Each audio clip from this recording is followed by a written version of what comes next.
हाँ जी, तो अभी मैं आपको एक ऐसी ट्रैवल डेस्टिनेशन के बारे में बताने वाली हूँ जो शायद एक ट्रैवल एंथुसियास्ट का सपना होता है कि मरने से पहले वहां तो मुझे जाना ही जाना है, और वो भी बाय रोड जाना है। अगर अभी तक आप नहीं समझे हो तो मैं बता देती हूँ, मैं बात करने वाली हूँ स्पीति वैली की, जो कि हिमाचल प्रदेश का एक बहुत ही प्यारा हिस्सा है। एक ऐसी डेस्टिनेशन है जहां पर I want to go again. मतलब हमारा जनरली ऐसा होता है कि एक बार चले गए तो दोबारा नहीं जाएंगे, क्योंकि बहुत कुछ है इंडिया में, वर्ल्ड में एक्सप्लोर करने के लिए। बट शायद मेरे और अरुण का ऐसा है कि वहां पर शायद एक बार और जाया जा सकता है। सो अभी इस पूरी वीडियो में आपको हम बताने वाले हैं कि हमारा एक्सपीरियंस क्या था, हमारी लर्निंग्स क्या थी, हमने क्या गलती करी जो शायद आप लोग वो अवॉइड कर सकते हो, कहाँ कहाँ पर नेटवर्क आएंगे किस एरिया में, क्योंकि स्पीति वैली थोड़ा सा पूरा कनेक्टेड नहीं है। मतलब गांव हो गए या रोड्स हो गए, वो बाकी के एरिया से अभी भी वेल कनेक्टेड नहीं है। बट स्टिल हमारी बीआरओ जो है या स्टेट गवर्नमेंट जो है वो ट्राई कर रही है कनेक्शन लगाने के लिए। But still there are few pointers, few villages जहाँ पर अभी भी मोबाइल नेटवर्क नहीं आता है, तो इंटरनेट तो बड़ी दूर की बात है, वहाँ पर रोड भी नहीं है। You have to cross the bridge और आपको एक गांव से दूसरे गांव जाना है। मतलब वही शायद ऑथेंटिसिटी भी है। वहाँ के लोग बहुत अच्छे हैं। तो इस वीडियो में आपको हम बताएंगे हमारी लर्निंग्स क्या है, हमारे एक्सपीरियंसेस क्या हैं, हमने क्या सर्किट फॉलो करा, हम कौन सी गाड़ी में गए, आप कैसे जा सकते हैं, ट्रांसपोर्टेशन क्या हो सकता है आपका, क्या क्या खा सकते हो, और एट द एंड जो हमेशा जनरली आप लोगों का भी क्वेश्चन होता है दिमाग में, बजट कितना लेकर चले। और मैं आपको लास्ट में एक और चीज बताऊंगी कि आप कहाँ कहाँ रह सकते हैं। जरूरी है आपको प्री बुकिंग करना होटल्स की या गेस्ट हाउस की, या उसके बिना भी आपका काम चल सकता है। तो सबसे पहले हम बात करते हैं, अगर आप प्लान कर रहे हैं तो कौन से महीने में आप लोग प्लान करें। जनरली स्पीति, लाहौल स्पीति का जो टाइम है वो स्टार्ट हो जाता है from March April to October नवंबर। मगर बीच में बारिशों का सीजन आता है, अगस्त में बारिशों का सीजन आता है, तो जनरली आपको भी अवॉइड करनी चाहिए बारिशों का सीजन, क्योंकि लैंडस्लाइड कभी भी हो सकता है पहाड़ों में, किसी के कंट्रोल में नहीं है। But from March April to October November मौसम काफी बढ़िया रहता है। आपको हल्की हल्की ठंड भी मिलेगी और आपको ऐसा एक जगह पे ऐसा लगेगा यार दिन में तो कितनी धूप आ गई है। अगर आपको सर्दियों में जाना है, अगर आपको स्नोफॉल वगैरह देखनी है, तो आप प्लान कर सकते हैं फ्रॉम दिसंबर टू फेब। तो ये 3 महीने जो होते हैं ये आपको अच्छी खासी बर्फ वाले, और अगर स्नोफॉल देखनी है तो ये वाला मौसम आपके लिए है। So this is the months कि आप कब कब ट्रैवल कर सकते हैं। दूसरा हम आते हैं कि हम कम्युनिकेशन कैसे करें। सो देयर आर 2-3 वेज आप जा सकते हैं। पहला है कि बहुत सारे ग्रुप ट्रैवल्स जाते हैं, जो कि अगर आप इंस्टाग्राम पे अगर आप ओपन करेंगे और आप सिर्फ डालेंगे ना that Spiti valley tour package, या गूगल पे डालेंगे, तो आपको बथेरे आपको टूर पैकेजेस मिल जाएंगे, जिनकी स्टार्टिंग कॉस्ट पर पर्सन रहती है फ्रॉम आई थिंक 15,000 टिल 23-24,000 रहती है। रेंज इसलिए वेरी करती है क्योंकि डिपेंड्स कि वो क्या खाना खिला रहे हैं, कौन सी गाड़ी किस लेवल की गाड़ी में लेकर जा रहे हैं, आपका रूम कैसा है, तो उस चीज में डिपेंड करता है। ये टूर पैकेजेस होते हैं, ये 1 हफ्ते 7 से 8 दिन के टूर पैकेजेस होते हैं, और ये अपना बेस पॉइंट रखते हैं, या तो दिल्ली बेस पॉइंट रखते हैं, स्टार्टिंग पॉइंट और एंडिंग पॉइंट, या तो दिल्ली रखेंगे या चंडीगढ़ रखेंगे या मनाली रखेंगे, और फिर वहां से आपको सारा घुमा के स्पीति वैली फिर उसी बेस पॉइंट पे आपको छोड़ देंगे। Then you have to figure it out yourself कि आपको वापस अपने बेस लोकेशन पे कैसे आना है, होम लोकेशन पे कैसे आना है। दूसरा तरीका है आप अपनी गाड़ी से जा सकते हैं। जनरली प्रेफर किया जाता है कि जो गाड़ी आपकी होनी चाहिए वो 4x4 होनी चाहिए, या फिर वैसी गाड़ी जिसकी ग्राउंड क्लियरेंस ऊपर हो, जैसे किया सेल्टोस होगी, मतलब ऐसी गाड़ियां जिसकी ग्राउंड क्लियरेंस ऊपर हो, वो प्रेफर की जाती है, क्योंकि यहाँ पर बहुत सारी ऑफ रोडिंग है। मगर मैं और अरुण इस बार थोड़े ब्रेव एंड बोल्ड बन गए और हम लोग चले गए अपनी धन्नों में I10 में। आपको ही पता I10 की ग्राउंड क्लियरेंस इतनी नहीं होती है, मगर हमें ऑफ रोडिंग के टाइम पे हल्की परेशानी हुई, मतलब पत्थर लग रहे थे नीचे से, विच इज ओके, बट हमें वैसे कोई परेशानी I10 ने दी नहीं। क्योंकि अगर आप जनरली पहाड़ों में देखोगे तो वहां पर भी ऑल्टो या मारुति 800 ऐसी गाड़ियां ही चलती हैं, राइट। तो उसी थॉट प्रोसेस हमने सोचा कि अपनी I10 ही लेकर चलते, जहां तक चलेगी, जहां पर रुक जाएगी, परेशानी देगी, वहां पर हम कोई गाड़ी हायर कर लेंगे। ये दूसरा तरीका था। तीसरा तरीका है आप अपनी बाइक से जा सकते हो। अगर आपके पास बुलेट वगैरह या हिमालयन गाड़ी बाइक है तो आप अपने होम लोकेशन से चले जाओ, नहीं है तो पॉइंट्स लाइक शिमला, मनाली, चंडीगढ़, आपको यहाँ से रेंट पे बाइक मिल जाती है। वो ऑब्वियसली पर डे का चार्जेस लेते हैं, तो आप वहां से bike, if you are bike enthusiast, तो आप बाइक भी ले सकते हो। चौथा तरीका है बिल्कुल कहते हैं ना सस्ता तरीका, which is by using HRTC की बसेस।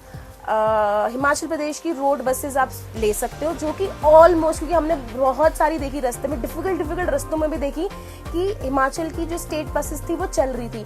तो वो जो मेजर डेस्टिनेशंस हैं जैसे काजा हो गया, या आपका ग्यूम हो गया, ऐसी कुछ चीजें हैं, टाबो हो गया, नाको हो गया, ऐसी जगहें हैं, चंद्रताल हो गया, चंद्रताल के एक पॉइंट तक, मतलब वहां पर जो स्टेट बसेस हैं वो कवर करती हैं। ऑब्वियसली ट्रैवल टाइम उनका थोड़ा सा ज्यादा होता है अपनी पर्सनल व्हीकल से, मतलब 7 से 8 घंटे होते हैं, बट बजट है तो विच इज फाइन।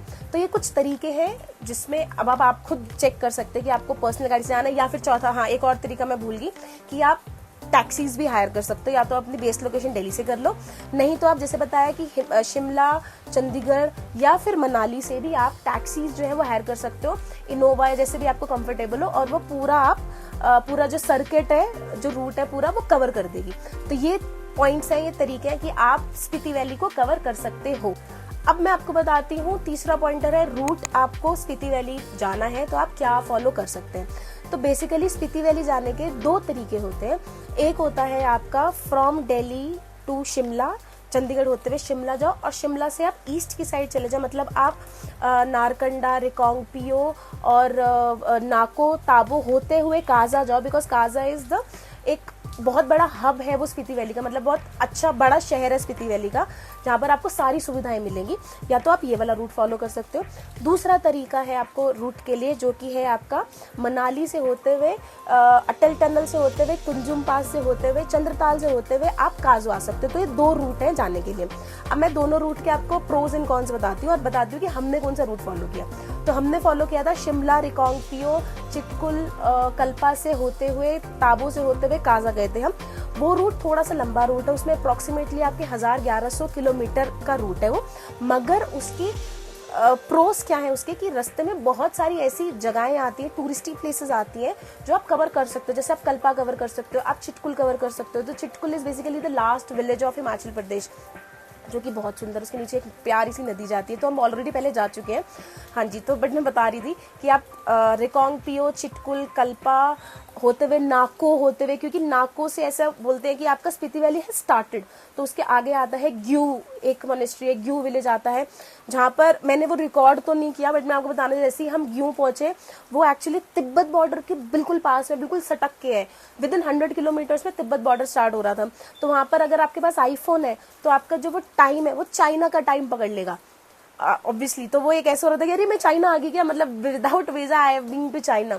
तो वो पूरा ना रास्ता आपका बन जाता है। फिर आपका ताबो बनता, ताबो की मिनिस्ट्री बहुत ज्यादा सुंदर है, वहाँ की मार्केट बहुत अच्छी है। तो ताबो होते हुए आप फिर काजा जा सकते हो। तो और इसमें क्या है कि आपकी ना जो एल्टीट्यूड है, ऑक्सीजन लेवल भी है, वो आपका एल्टीट्यूड ना धीरे धीरे बढ़ता है, तो आपकी जो बॉडी है वो ऑलरेडी एक्यूमुलेटाइज हो जाती है।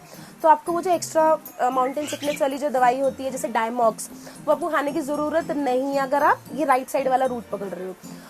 और अगर आपको ऐसे पूरा सर्किट करना है तो आप फिर काजा के बाद आप चंद्रताल चले जाओ, और फिर वापसी मनाली के थ्रू आप नीचे अपनी बेस लोकेशन पे आ जाओ।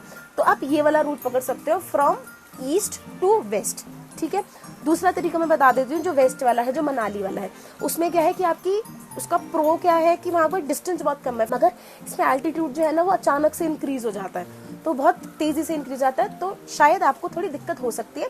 और ये वाला जो रूट है ये कुछ टाइम के लिए ही ओपन होता है, ये आई थिंक मई के महीने में ओपन होता है, and it is open till July, मतलब जब तक बारिश ही नहीं होती, क्योंकि उसके बाद ये रूट पूरा बंद कर देते हैं। रीजन बीइंग क्योंकि यहाँ पर बहुत ज्यादा बर्फ होती है, और अगर आपके पास छोटी गाड़ी है तो कभी कभी वहाँ पर जो पुलिस जो बैठी है, पुलिस ऑफिशियल्स बैठे हैं, वो छोटी गाड़ी को कभी कभी अलाउ भी नहीं करते। वो बोलते हैं कि नहीं, सिर्फ 4x4 ही गाड़ी जाएगी। तो इसलिए हमें वो डाउट था कि ऐसा ना हो कि हम मनाली वाले रास्ते में चलना स्टार्ट हो जाए और हमारी आई-10 को मना कर दे, तो बहुत वापस हमें 300-400 किलोमीटर वापस आके फिर शिमला वाला रूट पकड़ना पड़ेगा। तो इसलिए भी थॉट कि चलो लंबा रूट करते हैं, चीजें कवर करते जाते हैं। हाँ जी, तो लेफ्ट वाला जो रूट है वो आपका बनेगा मनाली से होते हुए, आपका अटल टनल से होते हुए कुंजुम पास के बाद कुंजुम माता का मंदिर आता है, जो कि बहुत अमेजिंग मंदिर है। उसके बाद आप जा सकते हैं चंद्रताल, फिर चंद्रताल से वापस होके आप काजा जा सकते हैं। अगर आपको ताबो जाना है तो Kaza to Tabo and Pin valley होते हुए आप वापस फिर सेम वही रूट करके, सेम रिवर्स गियर मार के आप वापस मनाली आ सकते हैं। तो ये वाला एक रूट हो गया। हमने चूज करा था, मैंने आपको बता दिया, हमने नारकंडा वाला चूज करा था, राइट हैंड साइड वाला, रीजन भी आपको बता दिया। तो ये 2 तरीके आप सर्किट फॉलो कर सकते हो अगर आप खुद ट्रैवल कर रहे हो। अगर आप किसी के साथ जा रहे हो तो जनरली ये जो राइट साइड वाला रूट है ना वही फॉलो होता है, मतलब नारकंडा चिटकुल वाला रूट ही फॉलो होता है, क्योंकि वो सेफेस्ट रूट माना जाता है। अब मैं बता देती हूँ कि आपको कितने दिन आपको रिक्वायर्ड होने चाहिए if you are planning for a Spiti trip. अगर हम ये राइट साइड वाला रूट बताएं, जैसे नारकंडा वाला मैं आपको बताती हूँ, रिकांगपियो वाला, क्योंकि इधर बहुत सुंदर सुंदर जगहें आती है, कल्पा बहुत सुंदर है, ऐसी सुंदर जगहें आती है, तो आपके मन करेगा कि यार एक दिन एक्स्ट्रा रुक जाओ। तो राइट साइड वाला रूट है तो मोटा मोटा आपके 8 अ वीक, मतलब लगा लो 7 से 8 दिन आप लगा लो कि आप यहाँ पर आराम से रुक सकते हैं। अगर आप लेफ्ट साइड वाला रूट लेंगे तो 1-2 दिन माइनस कर लो आप अपने हिसाब से। मगर जैसे हम अभी रुके, ये नगर हमारे अभी मैं नगर में बैठ के ये वीडियो बना रही हूँ, नगर हमारे प्लान में नहीं था, तो it's near to Manali, Manali से मोटा मोटा कुछ 25 किलोमीटर की दूरी पे है, तो बड़ा ही अच्छा लगा यहाँ पर आकर। तो ऐसी कुछ कुछ जगहें हैं जो कि जैसे अगर आपके पास टाइम है तो ऐड हो सकती हैं, अगर नहीं है तो सीधा मनाली से आप वापस दिल्ली आ सकते हो, कुछ 500-600 किलोमीटर का रास्ता है, तो आप आई थिंक कवर कर सकते हो 10-11 घंटे में। ठीक है जी, तो ये मैंने बता दिया कितने दिन आर रिक्वायर्ड। तो अब मैं आपको नेक्स्ट बताती हूँ कि हम लोग ने जो सर्किट फॉलो किया, यहाँ पर हम रात में कहाँ कहाँ रुके और उस पूरे सर्किट में हमने क्या किया, एक्सप्लोर करा, जगहें कौन सी हमने, प्लेसेस टू विजिट बेसिकली। तो मैं बताती हूँ, हमारा फर्स्ट डे था फ्रॉम दिल्ली, तो हम चंडीगढ़ से शिमला होते हुए हम लोग पहुंच गए नारकंडा। तो हमने अपने ट्रैवल सुबह 6 बजे स्टार्ट करा था और अप्रोक्सीमेटली हम 7-7:30 बजे नारकंडा की मार्केट पहुंच चुके थे, क्योंकि हम धीरे धीरे चल रहे थे, लेओवर लेकर चल रहे थे। नारकंडा की हमने मेन मार्केट में अपना गेस्ट हाउस लिया था। एक्चुअली हम पहले नारकंडा आ चुके हैं, तो इसलिए हमने Narkanda next day early morning explore नहीं करा है। अगर आप फर्स्ट टाइम नारकंडा आ रहे हैं तो मैं एक आपको मंदिर जरूर बताती हूँ, वहाँ पर एक्सप्लोर करना जरूर, बहुत सुंदर मंदिर है। उस मंदिर का नाम है हाटू पीक। वो मंदिर का ना एक्चुअली वो नारकंडा के मार्केट से करीब 10 से 12 किलोमीटर की दूरी पे, मतलब 1 वे दूरी पे है वो, और वो बहुत ही ज्यादा सुंदर और अमेजिंग व्यू वाला मंदिर है। वो बहुत सुंदर है वो मंदिर। वहाँ पर एक्चुअली क्या है ना, जो रोड है, जाने का जो रोड है वो बहुत सिगड़ा सा रोड है, उसका रास्ता बहुत पतला है, तो वो 2 वे रोड है एक्चुअली। तो अगर आपको थोड़ा सा भी डाउट हो ना अपनी ड्राइविंग पे, तो आप खुद ट्रैवल मत करना, नीचे से ही आप ऑल्टो या कोई भी नारकंडा की मार्केट से आप कोई टैक्सी हायर कर लेना और आप हाटू पीक तो जरूर होकर आना। तो अब मैं आपको बजट बता दूं हमारा नारकंडा का। हमारा गेस्ट हाउस का जो कॉस्ट थी वो कुछ 800 रुपए पर नाइट थी फॉर 2 पर्सन, और अगर मैं खाने पीने की बात करूं तो वो कोई 300-400 रुपए, अगर पूरे दिन की अगर मैं बात करूं तो वो लगा लो आप 700-800 रुपए के करीब पर डे का खर्चा था। मैं 2 बंदों की बात कर रही हूँ आपको, ठीक है। तो per day for Narkanda, from Delhi to Narkanda with night stay, हमारी जो कॉस्ट पड़ी वो पड़ी मोटा मोटा 1500 के करीब। आप 1000 रुपए के अप्रोक्सीमेटली गेस्ट हाउस लगा लो और 500 रुपए का ऊपर खाना लगा लो, ठीक है जी।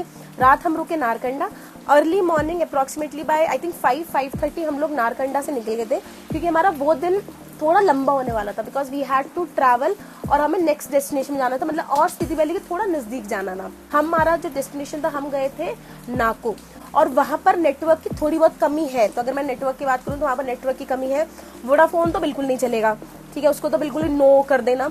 अगर आपके पास वोडाफोन है तो प्लीज दिल्ली से ही अपनी एयरटेल की या फिर मोस्ट प्रेफर्ड सिम इज जियो की सिम लेकर जाना, क्योंकि वो ऑलमोस्ट 99% हर जगह चलती है।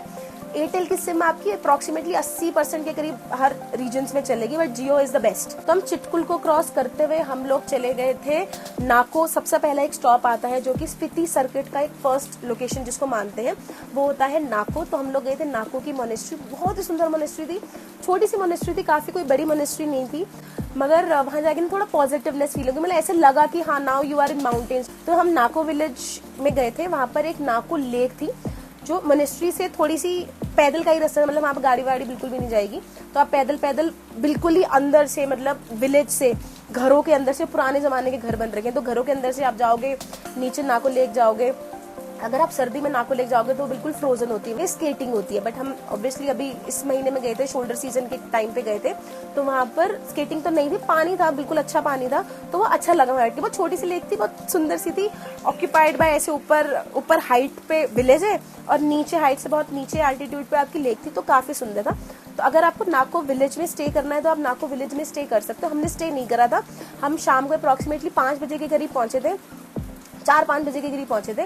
नाको लेक हमने देखी, हम मोनेस्ट्री में गए and then we move forward और हम लोग चले गए थे ग्यू मोनेस्ट्री। तो ग्यू मोनेस्ट्री जो है वो थोड़ी सी, जब आप काजू की तरफ जाओगे थोड़ा सा आपको ऑफ है, थोड़ा अंदर की तरफ जाना पड़ेगा, तो हमें तो ग्यू जाना था। उसका रीजन बहुत ज्यादा सिंपल था, क्योंकि वहां पर उस मोनेस्ट्री में बहुत साल पुराना, मतलब अप्रोक्सीमेटली 500 साल पुराना मम्मी है, वहां पर एक मॉन्क का मम्मी है जो कि अपने कैसे ध्यान मग्न मुद्रा में बैठे हुए हैं वहां पर।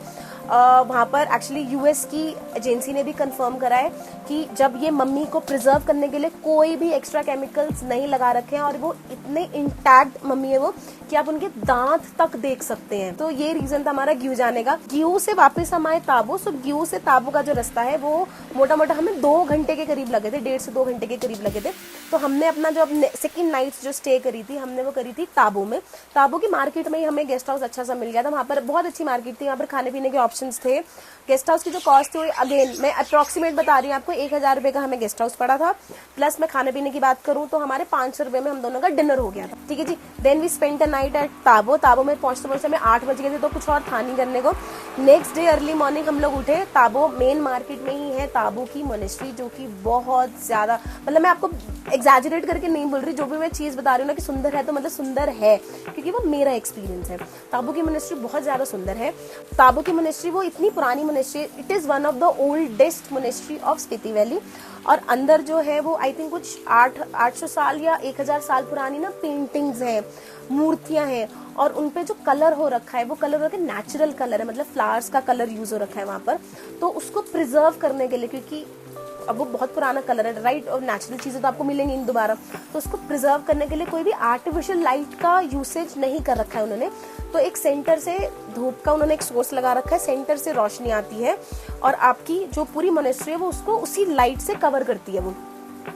तो वो एक ऐसा लगा, मैंने जब भी जनरली मैं मोनेस्ट्री जितनी भी गई हूँ इंडिया में या इंडिया से बाहर हम जब भी गए हैं, तो लाइट का सोर्स प्रॉपर होता है। बट ये एक ऐसी मोनेस्ट्री थी जहाँ मुझे एक अलग सी फीलिंग है कि यार इन्होंने लाइट ही नहीं यूज कर रखी, नेचुरल लाइट के ऊपर ही डिपेंडेंट है। अगर आप बाहर निकलोगे तो वो मड के, मतलब मोनेस्ट्री के ऊपर पूरा मड कर रखा है, मड से कोटिंग कर रखी है कि सर्दी में गर्मी ना लगे, सॉरी सर्दी में सर्दी ना लगे और गर्मी में ज्यादा गर्मी ना लगे। तो वो भी बहुत अच्छा था। बहुत सारे बच्चे थे छोटे छोटे, अपना काम वो खुद ही करते, सफाई कर रहे थे पूरी मोनेस्ट्री की। तो वो मोनेस्ट्री में वी स्पेंड अप्रॉक्सीमेटली 1.5 से 2 घंटा, बड़ी शांति से फील हो रही। मेन मार्केट में होते हुए भी अंदर की तरफ बहुत ज्यादा शांति थी। तो हमने ताबो मोनेस्ट्री में रुके, वहाँ थोड़ा टाइम स्पेंड किया और फिर हमारी जो गाड़ी थी वो निकल गई काजा की ओर। तो जी जब हम इन रूट हो रहे थे काजा की तरफ, जो हमारा फर्स्ट स्टॉप था उस रूट में वो था धनकर मोनेस्ट्री, जो कि बहुत ज्यादा फेमस है अगर आप ये वाला सर्किट फॉलो करते हैं। धनकर मोनेस्ट्री जो है वो भी one of the oldest monasteries of Himachal Pradesh और स्पीति वैली है। और एक्चुअली धनकर मोनेस्ट्री जो है ना, अगर आप देखोगे ना उसको दूर से, अगर आप व्यू देखोगे तो ऐसा लगेगा कि वो माउंटेन्स के बीच में ही बनी हुई है। जनरली मोनेस्ट्री हम जब देखते हैं तो वो एक जगह के ऊपर होती है, तो ये ऐसा लग रहा था कि नहीं यार ये इन द माउंटेन्स है। और अगर आप एक बर्ड आई व्यू देखोगे ना एक धनकर विलेज का, तो ऐसा लगेगा कि लोटस का सेंटर है वो धनकर विलेज। बहुत ही सुंदर विलेज था। अगर आपको रुकना है तो आप धनकर में भी अपनी 1 नाइट स्पेंड कर सकते हो। और धनकर में जब हम जा रहे थे धनकर की तरफ, तो वहां पर ना बहुत सारी फेरी चिमनीज जैसा हमें स्ट्रक्चर मिला, जो आपको कैपेडोशिया टर्की में देखने को मिलता है। तो वो जो रूट था वो धनकर मोनेस्ट्री का, वो बहुत प्यारा था। उसके बाद हमारा जो नेक्स्ट स्टॉप था वो था लालुंग मोनेस्ट्री। तो लालुंग मोनेस्ट्री को गोल्डन टेम्पल भी बोला जाता है। वो इसलिए बोला जाता है क्योंकि अंदर के जितने भी आइडल्स थे वो सारी गोल्ड से पेंट रखी थी। बहुत छोटी सी मोनेस्ट्री है यहाँ पर। और जैसे ही हम गए वहां पर ना, बाहर जो केयर टेकर आंटी थी और एक गांव के एक अंकल थे, वो बैठे हुए थे और वो चाय पी रहे थे, मतलब भगवान का नाम ले रहे थे साथ साथ और चाय पी रहे थे। तो अंकल ने बोला चाय पियोगे? देन दे सर्व्ड अस चाय। अंकल पूछने लगे कि आप कहाँ जा रहे थे? नहीं सजेस्टेड, एक्चुअली पिन वैली मेरे सर्किट में थोड़ी काजा के बाद था, तो अंकल ने मेरे को सजेस्ट किया कि अब तुम काजा मत जाओ यहाँ से, तो तुम चले जाओ पिन वैली की ओर, क्योंकि यहाँ से थोड़ा सा तुम्हें कम रूट पड़ेगा, तो तुम्हारे 30-35 किलोमीटर बच जाएंगे। तो 30-35 किलोमीटर इन द सेंस कि तुम्हारा 1-1.5-2 घंटा जो है वो तुम्हारा बच जाएगा। और वहां से हम लोग निकल गए फिर पिन वैली की ओर। तो जैसे ही हम पिन वैली की ओर कटे, तो अभी तक का आपका जो धनकर लोलांग वाला जो रास्ता था ना, वो थोड़ा थोड़ा आपका वो माउंटेन्स, जैसे लेह लद्दाख में माउंटेन्स थे ना, कि मतलब आपको थोड़ा कोल्ड डेजर्ट बोलते हैं, वहां पर आपको थोड़े इतने हरियाली वाले माउंटेन्स नहीं मिलते हैं। बट जैसे ही हम लोगों ने वो रिवर क्रॉस करी, स्पीति रिवर क्रॉस करी, and then we came to Pin valley की साइड, वहां पर जो माउंटेन्स थे वहां पर, क्योंकि बहुत ज्यादा वेजिटेशन होती है और स्पीति का वो एक ऐसा एरिया है पिन वैली जहाँ पर बहुत ज्यादा वेजिटेशन होती है, मैक्सिमम वेजिटेशन होती है। मटर की खेती होती है, आलू की खेती होती है, ये 2 चीजें जो है वो अबंडेंस में होती है। तो हम लोग जैसे ही एंटर करे, यार क्या ही सुंदर वैली थी। मुड को एक लास्ट गाँव बोलते हैं पिन वैली का, उसके आगे कुछ है ही नहीं। मतलब हम लास्ट पॉइंट तक चले गए, वहां पर एक सिर्फ वाटरफॉल आ रहा था ऊपर से पहाड़ी से, उसके आगे कुछ भी नहीं था। और मुड में जाकर ना इतना मजा आया। एक्चुअली क्या है, मुड में जैसे आप एंटर करोगे ना, तो उसके पीछे के आई थिंक 12-15 किलोमीटर से आपके नेटवर्क बंद हो जाएंगे। तो वहां पर नेटवर्क है ही नहीं, ना BSNL के, ना MTNL के, ना जियो के, एयरटेल और वोडाफोन तो आप भूल ही जाओ, वहां पर है ही नहीं। अगर सर्दियों में वहां के लोकलाइट्स को कुछ फोन करना होता है तो वहां पर सैटेलाइट फोन फिर यूज होता है। बहुत छोटा सा गांव था, ज्यादा बड़ा गांव नहीं था। कितने होंगे, आई थिंक 100-150 बंदे ही होंगे उस गांव में। बट गेस्ट हाउसेस बहुत थे, क्योंकि उनको ही पता है कि लोग आएंगे, मुड में आएंगे तो रुकेंगे रात में। तो वहाँ पर गेस्ट हाउसेस काफ़ी थे। गेस्ट हाउस की कॉस्ट वही ऑन एन एवरेज मैं बता रही हूँ 800 से 1000 रुपये पर रूम आपको मिल जाएगा फॉर 2। और अगर आपको खाना वगैरह खाना है तो इजीली 500-600 रुपये में आपका डिनर हो जाएगा। तो मुड से अप्रोक्सीमेटली 5 किलोमीटर पहले आपके BSNL के नेटवर्क ही आएंगे, उसके बाद आपके BSNL के नेटवर्क भी नहीं आएंगे। और अगर आपके पास वोडाफोन या एयरटेल या फिर जियो है तो मुड से अप्रोक्सीमेटली 15-16 किलोमीटर तक वो नेटवर्क आने बंद हो जाएंगे। तो उसके अकॉर्डिंगली आप प्रिपेयर करना अपने आप को और प्लान करना अगर आपके दिन में आइटनरी में मुड विलेज है तो जैसे आप मुड विलेज जाओगे आप कनेक्टिविटी तो बिल्कुल भूल ही जाओगे, क्योंकि आप वहाँ के नेचर से कनेक्ट हो जाओगे। तो इतना सुंदर था, वहां से एक नीचे एक नदी मतलब ऊपर से ऑब्वियसली पहाड़ों का पानी आ रहा था। वहां पर एक छोटा सा बहुत प्यारा सा ब्रिज था जो हमने सुबह एक्सप्लोर करा। वो बहुत ही सुंदर जगह थी, वो बिल्कुल पहाड़ों के बीचों बीच। आप रात आराम से मुड विलेज में बिताना, थोड़ी अर्ली नाइट कर लेना आप, और बट सुबह जो है आप अर्ली मॉर्निंग कर सकते हो। आप अप्रोक्सीमेटली 4 बजे के करीब उठ सकते हो और फिर आप वहां पर जैसे ही आप अपनी विंडो खोलोगे, रूम की विंडो खोलोगे, आपको सामने दिखेगी वेजिटेशन के आगे दिखेगी आपको नदी के आपको आगे दिखेगी पहाड़। तो वो जो 3 लेयर्स जो थी, ग्रीन, व्हाइट एंड ग्रे की जो वो लेयर थी, वो बहुत ही ज्यादा अमेजिंग वो व्यू था। तो आप वो अपनी अर्ली मॉर्निंग कर सकते हो, फोटोग्राफ्स वगैरह, खुद को अगर आपने इनर पीस देना है आप वो दे सकते हो। उसके बाद आप शायद 7-8 बजे के करीब after breakfast you can start from मुड, और अब आप जा सकते हो काजा की ओर। तो मुड से काजा पहुंचने में हमें अप्रोक्सीमेटली 3 घंटे के करीब लगे थे, क्योंकि हम रुकते रुकते आ रहे थे। बहुत सुंदर सुंदर जगहें थी, तो रुकते फोटोग्राफ खींचते वीडियो बनाते ऐसे वे में आ रहे थे। एक्चुअली मैं अपना प्लान बताती हूँ। काजा में ना, जैसे ही काजा मार्केट के जस्ट आप 10 किलोमीटर पीछे की साइड में ना एक हमें बहुत प्यारा सा एक एरिया सा मिल गया था, मेडोज टाइप्स एक कुछ मिल गया था, जहाँ पर बहुत सारे पेड़ थे और उसके जस्ट सामने स्पीति रिवर थी। तो हम उस पेड़ों के नीचे अप्रोक्सीमेटली 4-4.5 घंटे तक बैठे रहे, कुछ नहीं कर रहे थे, हम सिर्फ बैठे हुए थे। तो एक बहुत ही अच्छा एक्सपीरियंस लग रहा था। तो कुछ नहीं करा उस दिन हमने काजा में, हम क्योंकि 3-4 दिन से बहुत ज्यादा ट्रैवल हो रहा था, सोचा कि अब ये 4-5 घंटे अपने आप को देते हैं और थोड़ा ये वाइब्स जो है थोड़ी सी एब्जॉर्ब करते हैं। फिर हम शाम को पहुंचे काजा मार्केट अप्रोक्सीमेटली 5-5:30 बजे। कुछ ज्यादा खास करा नहीं मार्केट एक्सप्लोर, क्योंकि काजा की बहुत बड़ी मार्केट है। वहां पर मतलब one of the biggest town है वो पूरे स्पीति वैली का, अगर आप इस साइड से आ रहे हैं तो वो आपको खाने के बहुत ऑप्शन मिलेंगे। मार्केट थी वहां पर, डिपार्टमेंटल स्टोर्स थे, मेडिसिन की मतलब केमिस्ट की दुकानें थी, बहुत बड़ी मार्केट थी। सोवेनियर्स की शॉप थी, अगर आपको कुछ खरीदना था वहां से खरीद सकते हैं एज ए सोवेनियर। तो हमने वहां पर नाइट स्पेंड करी। हमने 2 रातें हम एक्चुअली काजा में रुके थे। फर्स्ट डे तो हमने सिर्फ अपने आप को ही दिया, तो हमारी 2 रात का जो कॉस्ट पड़ी थी वो हमें कुछ 2000 रुपए रूम की अगर मैं बात करूँ तो हमें 2000 रुपीज फॉर 2 नाइट पड़ा था। और प्लस उसमें खाने की अगर मैं बात करूँ तो आप लगा लो ऑन एन एवरेज 700 रुपए फॉर 2 पर्सन खाने पड़ा होगा। तो वही 1700-1800 रुपए पर नाइट का हमारा खर्चा हुआ था काजा में। फर्स्ट डे हमने बता दिया आपको। सेकेंड डे हमने अपनी स्टार्ट थोड़ी अर्ली करी, अप्रोक्सीमेटली 5 बजे हम लोग निकल गए और हम 3 जगह हमने कवर करी थी उस फर्स्ट जगह में, and then we came back to Kaza. तो हमने कवर करी, सबसे पहले हम गए लांगसा में गए हैं, बहुत बड़ा बुद्धा जी का स्टैचू है जो कि बहुत ज्यादा फेमस है वहां पर मोनेस्ट्री, और वहां पर ना फॉसिल्स भी मिलते हैं। वैसे वहां पर बहुत सारे लोकलाइट आपको मिल जाएंगे जो फॉसिल्स बेचेंगे। तो फॉसिल्स की कॉस्ट स्टार्ट करते हैं वो लोग 1000 रुपए से लेकर 25,000 तक बोलते हैं, डिपेंड करता है कितने पुराने। हमें तो यार देखो उसका आइडिया है नहीं, but as per government rule, आप इंडियन गवर्नमेंट रूल, आप फॉसिल को अपने घर में नहीं रख सकते हैं, तो उस चीज का आप ध्यान रख लेना।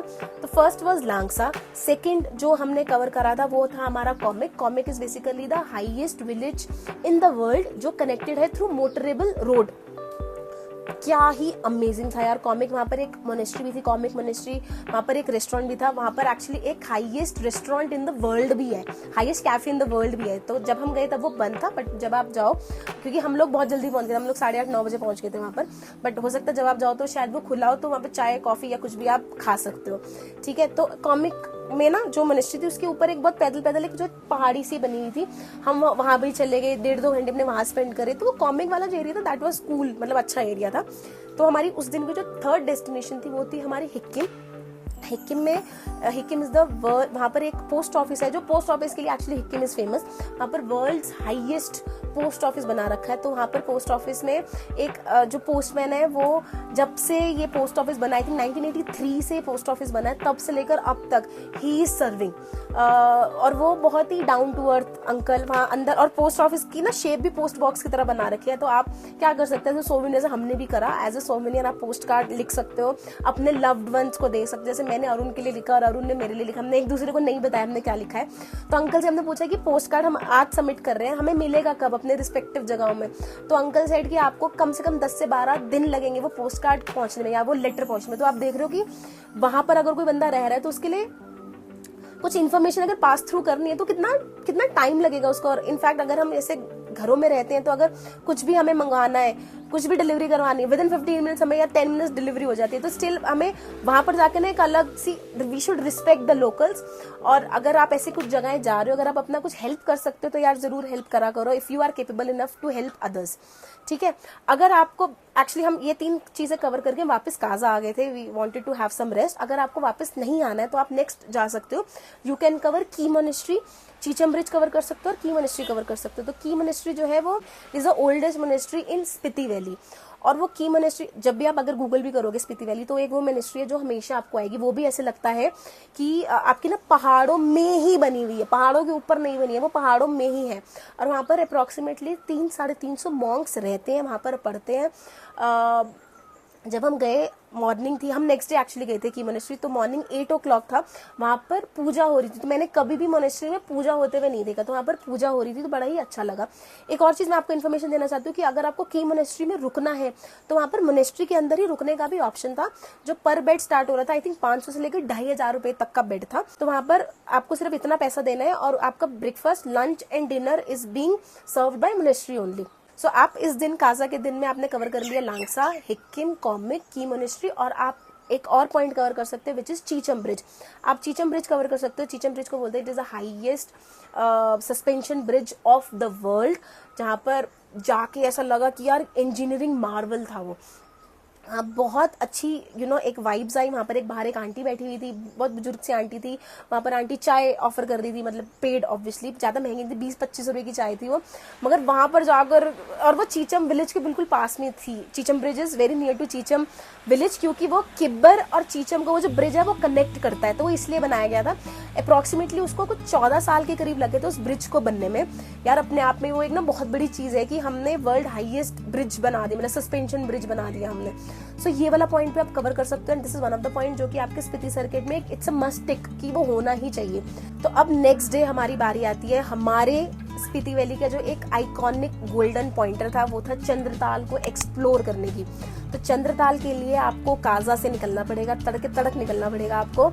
मैंने बहुत इसके बारे में पहले पढ़ रखा था, एक्चुअली एक मूवी में भी इसके बारे में डिस्क्राइब कर रखा था कि मरने से पहले मुझे चंद्रताल जरूर विजिट करना, and it was worth it, seriously it was worth it. और इसका एक नेगेटिव पॉइंट भी हमने सुन रखा था, जो कि एक डर था हमारे अंदर कि जो चंद्रताल का एक पॉइंट से जो रास्ता है, मतलब लोसार से जो रास्ता है चंद्रताल का, that is one of the most dangerous रास्ता, मतलब ऑफ रोडिंग के पर्सपेक्टिव में, क्योंकि वहां पर रोड है नहीं, वहां पर पानी है और उबड़ खाबड़ मतलब पत्थर ही है वहां पर। तो वी वर इन डाउट कि क्या हमारी i10 चली जाएगी या फिर हमें 4x4 लेना होगा। तो हमने सोचा कि चल यार अपने जाबाजी को दिखाते हैं और let's explore Chandratal through our i10 only. तो रास्ते में एक लास्ट गांव आएगा जिसको बोलते हैं लोसार विलेज। आपके जो भी नेटवर्क हो, आपका एयरटेल हो या जियो हो, आपका लोसार तक ही चलेगा, उसके आगे आपके नेटवर्क नहीं चलेंगे। तो प्लीज इस चीज का ध्यान रखना।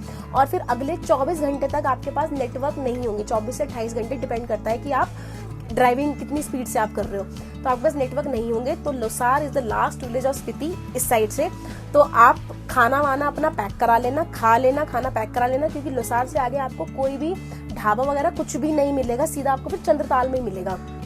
तो हमने क्या किया, हमने वहां पर नाश्ता किया, थोड़ा हैवी नाश्ता कर लिया, प्लस हमने कुछ पैक भी करा लिए थे, मतलब हमने फ्राइड राइस पैक करा लिए थे, 2-3 प्लेट पैक करा लिए थे, क्योंकि पता नहीं था कि आगे मिलेगा नहीं मिलेगा। पानी की सारी बोतलें प्लीज अपने लिए भर लेना, क्योंकि पानी का भी दिक्कत हो सकती है, या फिर अगर आपको बिस्लेरी लेनी हो तो लोसार से ही अपना सब कुछ फोन करके पैक करके सब अपना रेडी रखना। उसके बाद आपकी जर्नी स्टार्ट हो जाएगी लोसार से, और आपकी बिल्कुल ही ना ऑफ रोडिंग वाली जर्नी स्टार्ट होगी, जो कि हमारी लाइफ की अभी तक की सबसे डिफिकल्ट जर्नी थी। रोड है नहीं, गाड़ी छोटी, क्योंकि उसकी ग्राउंड क्लियरेंस इतनी थी नहीं, और हम 2 ही थे। और ऑब्वियसली मुझे गाड़ी अभी रिसेंटली मैंने सीखी है, बट मैं इतनी भी एक्सपर्ट नहीं हूँ कि मैं माउंटेन पे गाड़ी चला लूंगी। तो सिर्फ अकेला लड़का था अरुण, जिसने वो पूरा लोसार से लेकर चंद्रताल तक का जो है वो रास्ता कवर करा है। और आपको रास्ता कवर करने में अप्रोक्सीमेटली आपको 3 से 4 घंटे लगेंगे चंद्रताल पहुंचने के लिए। एंड इट इज रिकमेंडेड कि आप चंद्रताल जो है वो शाम को 3, साढ़े 3, 4 बजे तक पहुंच जाओ। तो लोकल लाइट से भी अगर आप बात करो तो वो भी प्रेफर करते हैं कि चंद्रताल आप जितनी जल्दी पहुंच जाओ उतना ही आपके लिए अच्छा है, क्योंकि जैसे जैसे दिन बढ़ता जाता है धूप आती रहती है, जो ऊपर पहाड़ों का जो बर्फ है वो पिघलती रहती है और आपके जो नालों की जो वो स्पेस है, मतलब जो विड्थ है और जो स्पीड है पानी की वो बढ़ती जाती है, which is not favourable for driving. तो इसलिए इट्स बेटर कि आप जल्दी पहुंच जाओ चंद्रताल। रास्ते में तो लोसार से चंद्रताल का जो रास्ता है वो कुछ 36 किलोमीटर है और बिल्कुल बीच में, मतलब 18 किलोमीटर में बीच में सेंटर में कुंजू माता जी का मंदिर आता है। और वहां पर मान्यता है कि आप जैसे ही उस मंदिर में आएंगे, आप उस मंदिर में बिना दर्शन किए आप आगे नहीं जा सकते, तो आपको वहां आना है। वहां पर आपको गाड़ी की परिक्रमा करनी है, क्लॉकवाइज डायरेक्शन में गाड़ी रोकनी है, फिर आपको माता के दर्शन करने हैं। तो माता के जो दर्शन है वहां पर ना जो सिक्का होता है, कॉइन होता है, उससे टीका लगाया जाता है, तो वो एक अलग सा यूनिक एक्सपीरियंस है। वहां पर बहुत अच्छी वादियां थी, बहुत अच्छा टाइम, मजा आ रहा था वहां पर। मैंने फर्स्ट टाइम अपनी लाइफ में एक ऐसा, मतलब आसमान में एक चीज देखी, मुझे नहीं पता यार उस इफेक्ट को क्या बोलते हैं। जैसे हमने सर उठा के देखा ना तो वहां पर सेंटर में सूरज था, सूरज के आसपास सर्कमफ्रेंस एक राउंड सा कुछ ग्रे से कलर का बना हुआ था, वो मुझे नहीं पता है क्या, अगर आपको पता है तो प्लीज मेरे को डीएम करके जरूर बताना। उसके जस्ट सामने रेनबो था, तो वो बड़ी मिक्स फीलिंग, सामने रेनबो है, उधर पहाड़ है व्हाइट कलर के, बर्फीले पहाड़ है और ऊपर आपका वो कुछ एक इफेक्ट सा बना जो कि यूनिक सा लग रहा था, वो एक्सपीरियंस बड़ा यूनिक सा लग रहा था। तो we just spend half an hour and 45 minutes there. फिर उसके बाद हम लोग निकल गए चंद्रताल की और वो ऑब्वियसली जैसे जैसे आप पहुंचते जाओगे आपका रास्ता जो वो थोड़ा सा डिफिकल्ट होता जाएगा, बट हम लोग शायद 3:30 बजे हम चंद्रताल की पार्किंग में पहुंच गए थे। तो जैसे ही आप चंद्रताल, आई थिंक 1 किलोमीटर पहले से ही आपके जो टेंट हाउसेज है, जो कैंप्स है, वो स्टार्ट हो जाएंगे। अगर आपने प्री बुकिंग करी है तो ठीक, अगर आपने नहीं करी है तो वहां जाकर भी बुक कर सकते हो। वहां पर पर्सन के हिसाब से आपकी बुकिंग होती है। एवरेज कॉस्ट होती है वहां पे 2000 से लेकर 3000 रुपए पर पर्सन की बुकिंग है, जिसमें आपको वो डिनर देते हैं, स्टे देते हैं और आपको next day early morning breakfast मिलता है। तो एक पॉइंट तक, मतलब चंद्रताल की पार्किंग तक आप अपनी गाड़ी को लेकर जा सकते हो। वहां से फिर आपको 500 मीटर का ट्रैक करना है और वो ट्रैक जो था वो बहुत अच्छा था, क्योंकि जब आप ट्रैक कर रहे हो तो ऊपर से आपको ना वो चंद्रताल का वो अलग सा कलर दिख रहा था। मतलब अगर आप पैंगोंग लेक गए हो जो लद्दाख में है, जैसे उस लेक की क्या एक अच्छा फीचर है कि जैसे टाइम के साथ साथ, क्योंकि रिफ्लेक्शन के साथ साथ कलर चेंज करता है, सेम चंद्रताल का भी ऐसे था कि कलर चेंज कर रहा था वो टाइम के साथ साथ। हम जब पहुंचे तो वो कुछ ब्लूइश ग्रीनिश कलर का था, फिर जैसे हम उसके पास जाते वो ग्रे कलर का हो गया, फिर रात होते होते उसमें कलर से चेंज करने लगे, हल्का डार्क कलर का हो गया। तो वी स्पेंड देयर अप्रोक्सीमेटली 4 साढ़े 4 घंटे हमने वहां पर स्पेंड करे। हमने पूरा वो चंद्रताल जो था पूरे ऐसे उसकी परिक्रमा करी, हमने स्टार्ट से लेकर ऐसे पूरा गोल घूम गया और बिल्कुल एंड तक हमने करी उसकी। और हम वहां से निकले 7:30 बजे, हम वहां से निकल गए और हम नीचे आ गए, कैंप की तरफ आ गए। हम तो 2 किलोमीटर का वो रोड से रास्ता था, हम नीचे कैंप की तरफ आ गए। चंद्रताल की एक और चीज बहुत ज्यादा फेमस है, वहां पर ना मिल्की वे, जैसे जब रात होती है आई थिंक 2-2:30 बजे के करीब, तो वहां पर ना आपको तारों का एक ऐसा व्यू दिखता है कि एक मिल्की वे गैलेक्सी आपको दिखती है वहां पर। बट जब हम रात में उठे तो बहुत ज्यादा बर्फ थी और हल्की हल्की सी, मतलब बिल्कुल मध्यम मध्यम सी ओस और बारिश हो रही थी, तो हमें बिल्कुल भी व्यू वहां पर नहीं नजर आया। बट आई विल से कि अगर आप वहां गए हो तो रात में जरूर उठना, 2-2:30 बजे का अलार्म लगा लेना और आप वो मिल्की वे गैलेक्सी जरूर देखना। ठीक है जी।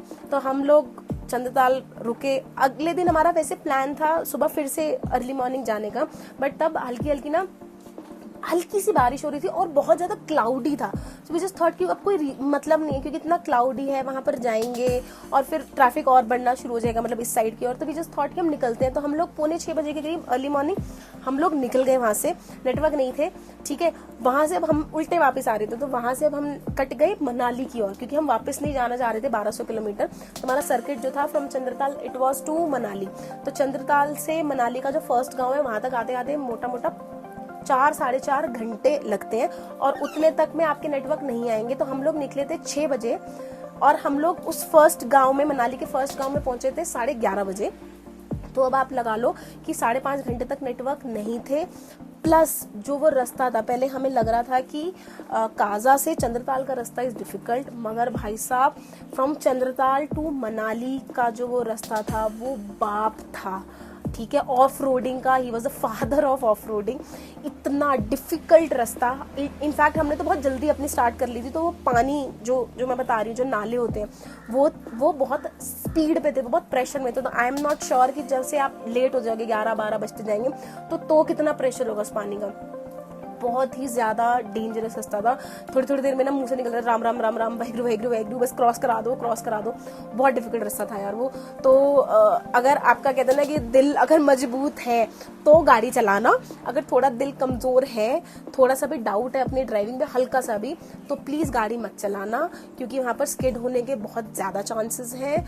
तो आप प्लीज किसी ड्राइवर के साथ ही जाना और टैक्सी में ही जाना, बट जाना जरूर, क्योंकि चंद्रदल बहुत सुंदर है। तो आपका वापसी का रूट बन सकता है मनाली। अगर आपको मनाली रुकना है मनाली रुक सकते हो। मनाली से 12 किलोमीटर पहले आता है सुलांग वैली, आप सुलांग वैली भी जा सकते हो।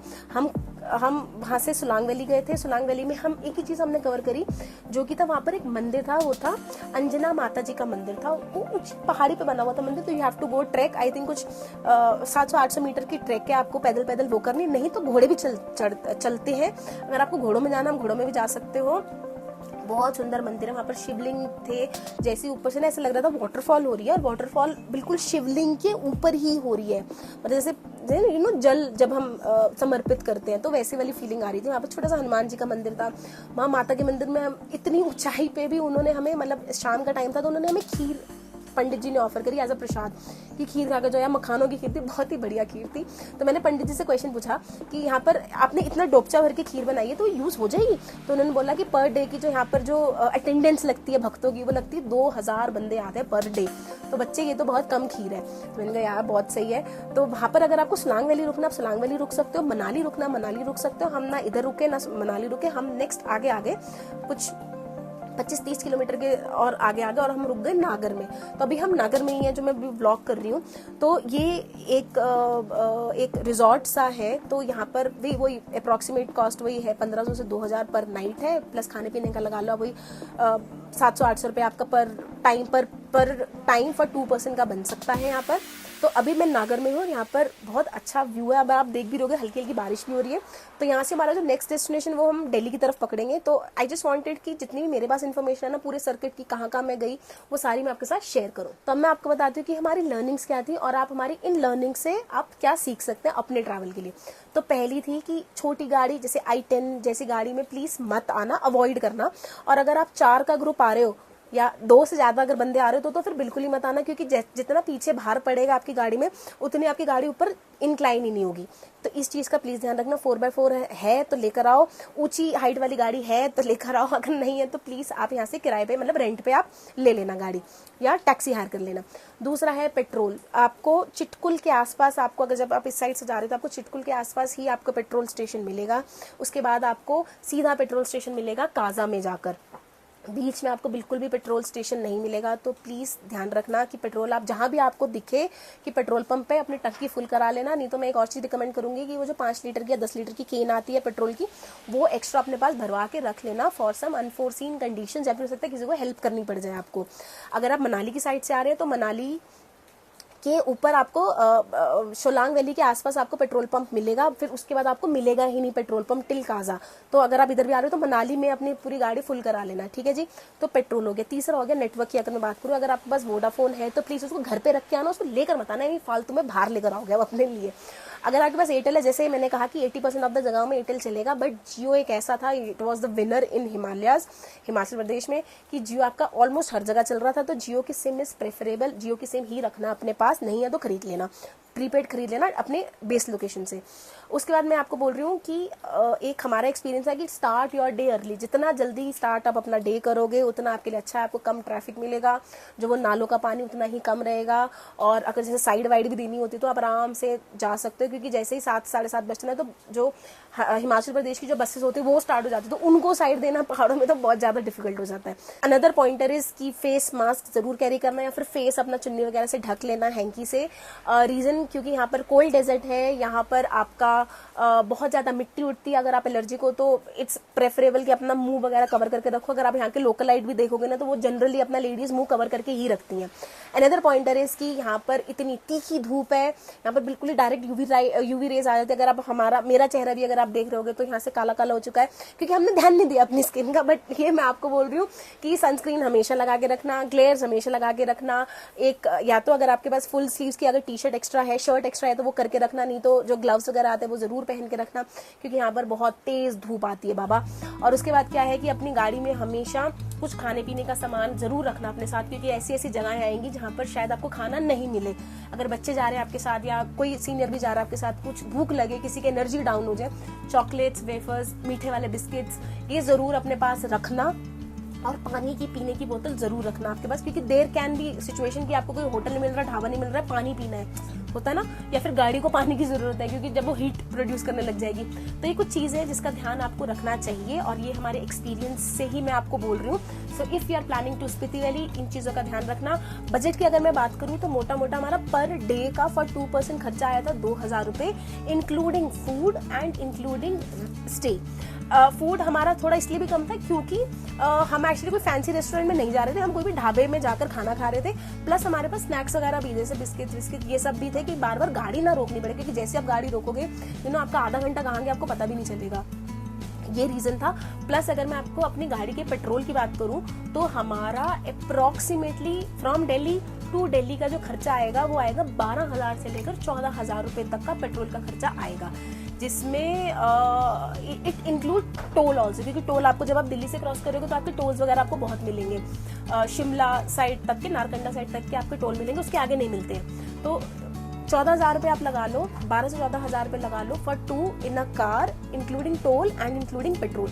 तो ये हमारा मोटा मोटा खर्चा था। तो मेरे हिसाब से मैंने आपको सारी इन्फॉर्मेशन दे दी है, कब आना है, कब रहना है। दवाइयाँ, अगर मैं एक और चीज बता दूँ, दवाइयाँ आपको कौन सी रखनी है। अगर आपको लगता है कि एल्टीट्यूड सिकनेस हो जाएगी तो जब आप लेह लद्दाख जाते हैं तो आप डायमॉक्स रखते हैं, तो सेम यहाँ पर भी डायमॉक्स जरूर रखना।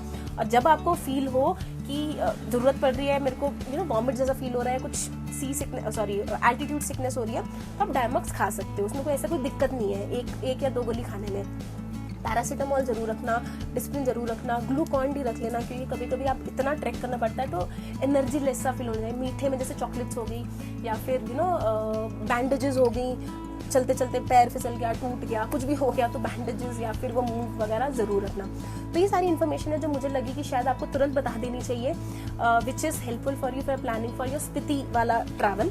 और अगर इसके मैंने कुछ छोड़ दिया है, अगर आपके इसके अलावा भी कुछ क्वेश्चंस हैं तो आप हमें डीएम कर सकते हैं। बाकी तो आप देखते रहिए हमारा चैनल, सब्सक्राइब करिए और हमें जरूर प्यार दीजिए आपके, क्योंकि एक कमेंट करने से आई थिंक आपको शायद कुछ फर्क नहीं पड़ेगा, बट इससे हमें मोटिवेशन मिलती कि हाँ यार, we are doing good and we should do good. So thank you so much. मिलते हैं आपको अगले व्लॉग में, अगले शहर में, अगली कंट्री में। Bye bye.